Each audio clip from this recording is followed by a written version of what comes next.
Welcome back, gentlemen. So today we're going to explore the concept that actually doesn't matter how high your testosterone is if your androgen receptor sensitivity is very, very low. This is going to be a very important video for today, and I would encourage you to take notes because this could be the reason that despite all that lovely free-base testosterone pumped out by your endocrine system, flowing through your blood, flowing through your veins, you are unable to express it. And that is the difference. It is the key in lock analogy, actually. If testosterone is the key, androgen receptors are the lock. You can have the most beautiful key, but if the lock can't open the door to the gene expression of masculine characteristics that we would like to see as a consequence of having high testosterone, then there's really no point. So let's waste no time, gentlemen. Let's go straight into the video here. We're going to begin with expanding and expounding upon the point that I just made, which is this notion that the modern misplaced thinking with testosterone is an over-obsession with how much free-base testosterone is in your blood. Now, I am not saying, I would never say that this factor does not matter. Of course, it does. If you go to your GP, your general practitioner, or your, whoever is your endocrinologist in relation to your hormone health, and they're saying that you have low free-base testosterone, of course this is going to be a huge issue for you. But it is not so much, or pardon me, the issue is when you do meet this criteria, you are maybe medium, maybe even you are high level of T, but your androgen receptors are not allowing the gene expression of those masculine characteristics, and that is a different test altogether. So we're not just stopping at adequate, sufficient, and maybe even high levels of testosterone. Insightful men truly know that this is a limited test on what we are truly seeking. You are really seeking, when you're saying, I want high testosterone, what you really mean to say is the expression that high free-base testosterone gives them. More simply, the effect of high testosterone in general circumstances. And we can think about some of the gene traits. We can think about high muscle density, high bone density as well. We can talk about mitigation to things like body fat, because testosterone is going to have an influence on the amount of body fat an individual holds. Even things like, which are far more interesting to me, your competitiveness, your mental, what would you say, your mental acumen and your mental propensity to be able to compete and secrete dopamine in relation to high competitive tasks. Imagine that. Imagine. And this is where this topic is so important. And I say, take notes and, not just understand the theory, because the theory is going to be important for you to actually execute on the practical elements that I say, is this could be why you are apathetic. That could be the reason. The reason that you're waking up late every single day is because of a hormone issue, not because you're in a rut, so to speak. The rut is the effect. The cause is a hormone imbalance. And you can solve this. Can you imagine you wake up next morning and you're ready to penetrate the world? Imagine if you put a hole through your mattress. Maybe pause on that. But again, imagine the difference temperamentally that makes to your happiness, to your quality of life, and fundamentally your ability to get what you want. It's a serious stuff we're talking about here. Fourth point, a better question to ask is not just having high testosterone correlated to the expression of masculine characteristics. And the answer is, no, people typically don't ask this kind of question.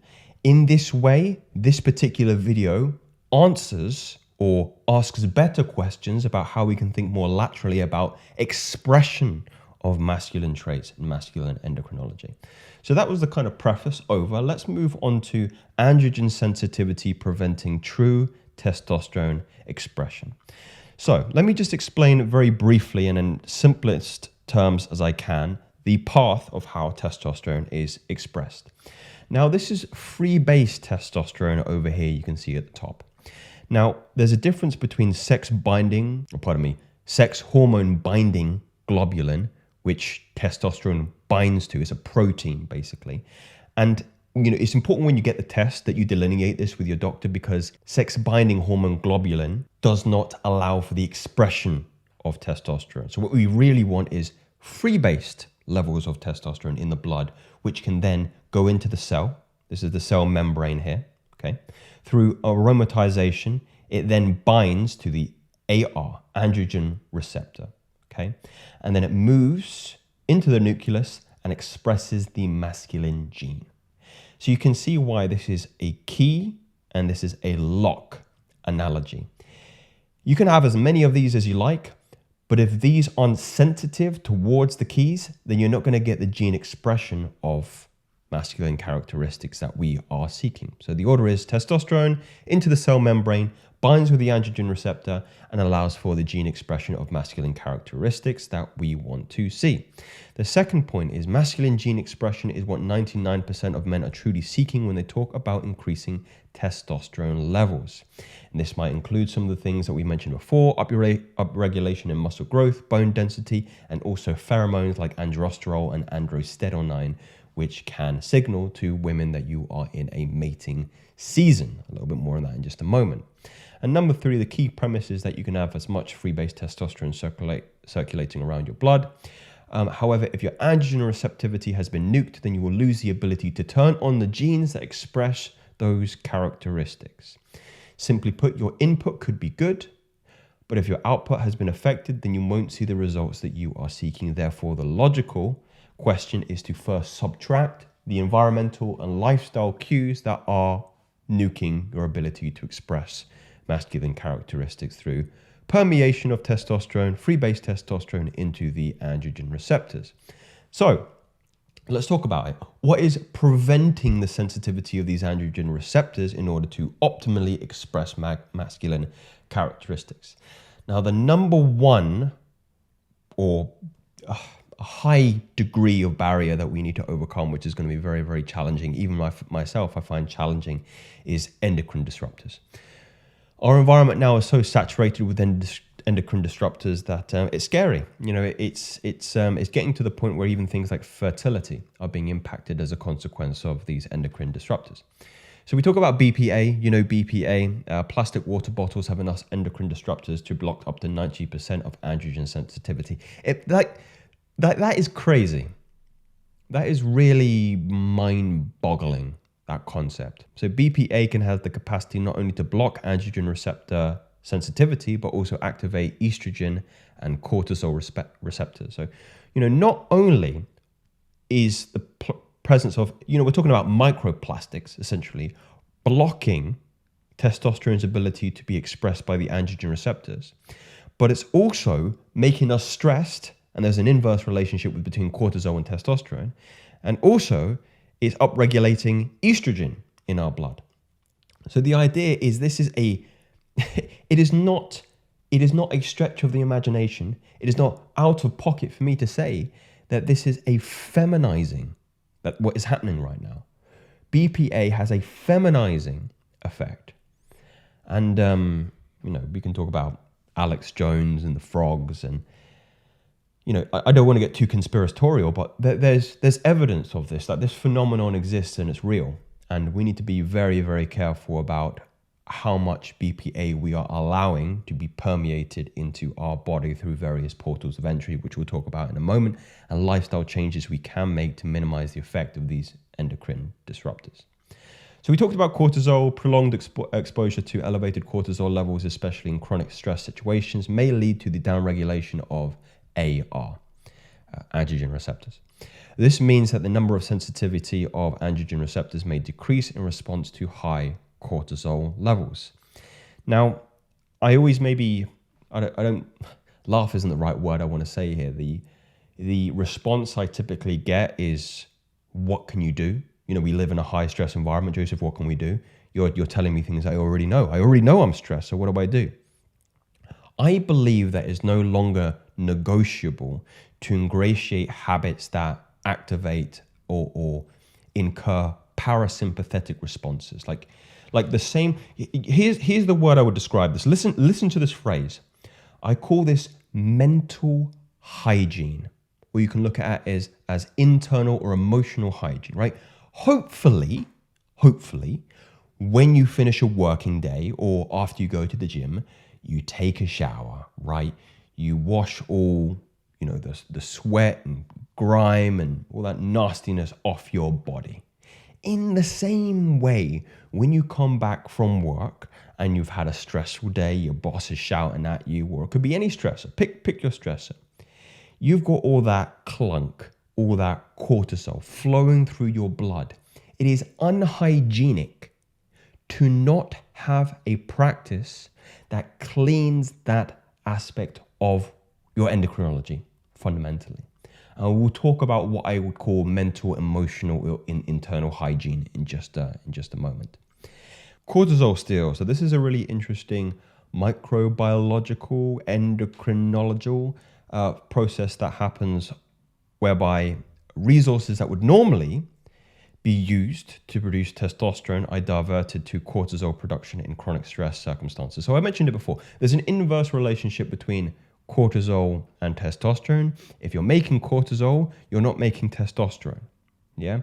Cortisol steal. So the processes, the resources are being stolen to make you stressed. So even more credence, even more fuel to the fire that we need to have some kind of internal hygiene process. Inflammatory seed oils, this is a topic that I talk about a lot. Here are some of the deadly 6 that you should not be using in your diet. Rapeseed, canola, sunflower, soybean, peanut, and sesame do not belong in your kitchen. They do not belong in your body. They will cause inflammation, making you more stressed, releasing more cortisol. And fundamentally, they are some of the, inflammation is the cause of free radicals in your system, unstable cells that will turn into tumors and cancerous later on in life. So similarly to BPA, seed oils have endocrine disrupting properties. The primary issue is the unsaturated fatty acids in these block testosterone moving into the AR. The only solution is to be cooking with either butter, ghee, tallow, duck fat, olive oil, and then again, I wouldn't heat olive oil very, very high, and maybe you can get away with coconut. Cook with fats, fundamentally. Animal fats are great. Are great in that respect. Sexual fatigue. Some of the studies that I have explored show that if there is a frequency of sexual copulation beyond, let's say, 3 and 4, that this has a reduction in hypothalamic androgen receptor sensitivity in that regard. So, one of the topics we discuss on Masculine Theory is related to continence and the reason why individuals experience heightened masculine characteristics towards the latter end of continence is because their ARs are becoming more sensitive to the testosterone that's already in their blood. Not just that it spikes at 7 days because it goes down after the seventh day of continence,